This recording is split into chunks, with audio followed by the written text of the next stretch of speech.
Tonight's story isn't about monsters hiding in the dark. It's about the places that wait for you to notice them. For years, Kimmy dreamed of the same house in the woods, until one night she found the road that led to it. What happens inside isn't an escape story, it's an exchange. If you've ever felt like your dreams were trying to lead you somewhere, stop listening now, because once this story starts, it may already be too late. I started having the dreams 3 years ago, and I didn't tell anyone because they didn't feel like dreams. They felt like memories I hadn't earned yet. Every time it was the same. A house in the country, buried deep in the woods where the trees grew too close together, their branches tangled overhead like ribs closing around a heart. A narrow dirt road led to it, barely visible, like it didn't want to be found. The house sat crooked, sagging slightly to one side, its windows dark and unbroken, watching. In the dreams, I always stood at the edge of the woods. I never moved forward, but something inside me pulled toward it so hard it made my chest ache. I would wake up just before stepping onto the porch, heart pounding, skin cold, the same thought echoing every time. I've been here before, and I didn't leave right. As the months passed, the dreams got sharper, louder. I started noticing things I hadn't before. Scratches on the siding, handprints on the windows, shapes shifting behind the curtains. Sometimes I could swear I saw people standing inside, frozen in place like mannequins, their faces pressed too close to the glass. They never waved, they just stared. I started waking up at exactly 3:12 every morning, my heart racing, my room silent except for my own breathing. Sometimes I'd catch my reflection in the mirror across my bed, and for just a split second, it wouldn't be moving when I was. I told myself it was stress. Then I found the road. I was driving home late, cutting through back roads I didn't normally take. The sky was dim, the sun sinking too fast, when my stomach twisted so violently I had to slow down. The trees ahead bent inward in a way that made my scalp prickle. I knew that curve. I knew that mailbox, rusted, leaning, hanging by one screw. "No," I whispered, my hands tightening on the wheel. My turn signal clicked on. I didn't touch it. The car drifted onto the dirt road like it had made the decision for me. The deeper I drove, the quieter everything became. The radio crackled and died. My phone lost signal. Even the sound of the tires felt muffled, like the world was patting itself for what was coming. When the house appeared, my breath left me.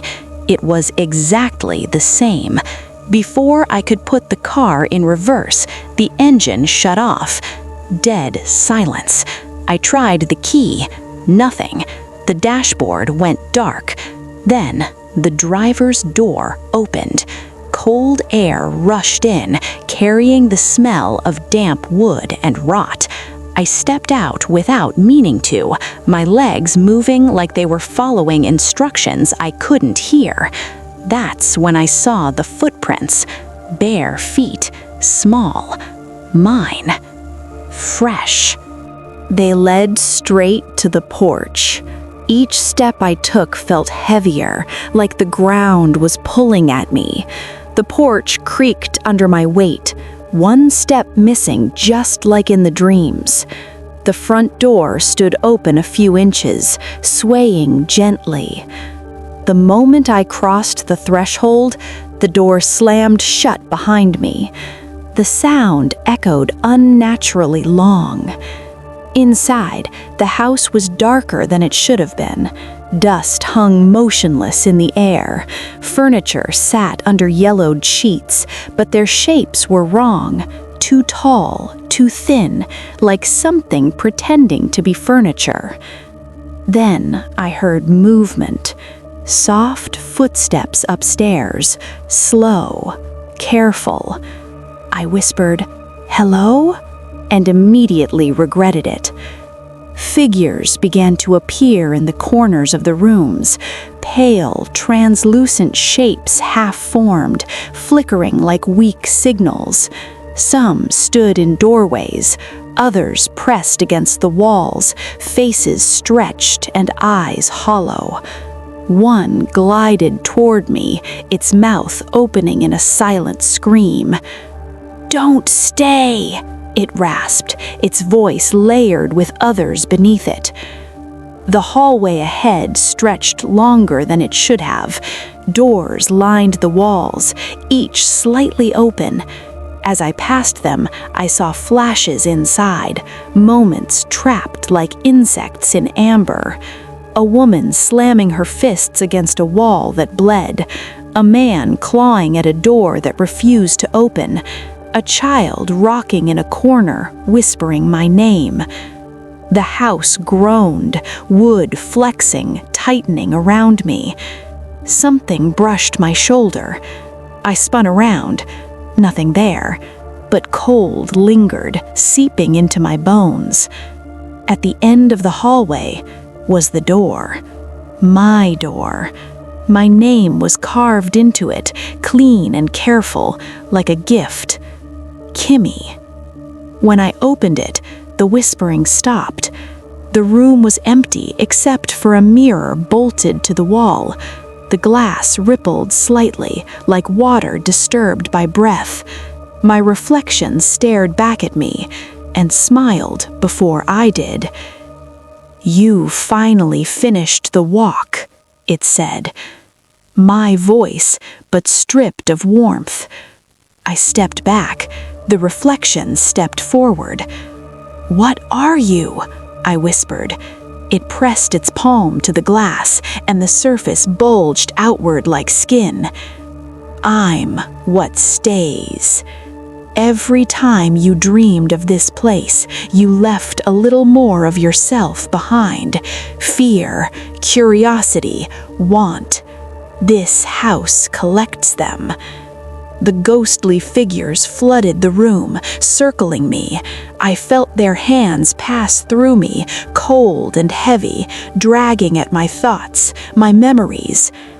"They thought they escaped too," the reflection said calmly. "They didn't." The mirror cracked.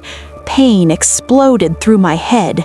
Hands pulled me backward. The world folded inward, sound tearing apart like fabric. I woke up screaming in my bed, sunlight streaming through my window. My phone buzzed with missed calls. My heart hammered, but I was alive, home, safe. I told myself it was over. But now, mirrors make me nervous. Sometimes my reflection moves a second too late. Sometimes I wake up standing in my hallway with dirt on my feet. Sometimes I smell damp wood and hear footsteps when I'm alone. And when I dream now, I don't dream of the house. I dream of leaving it.